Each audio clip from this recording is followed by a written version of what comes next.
ফারুকের দুই বোন আছে।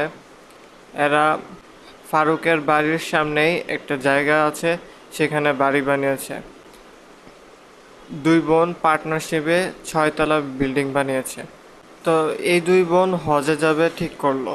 তাই তারা হজে যাওয়ার আগে অনেক মানুষজনকে দাওয়াত দিল, মানে খাওয়াবে আর কি, একটা খাওয়া দাওয়ার আয়োজন করলো। সেখানে আত্মীয় স্বজন, এলাকার মানুষজন সবাই আসলো এবং মসজিদ মাদ্রাসা থেকে অনেক লোকজন আসলো খেতে।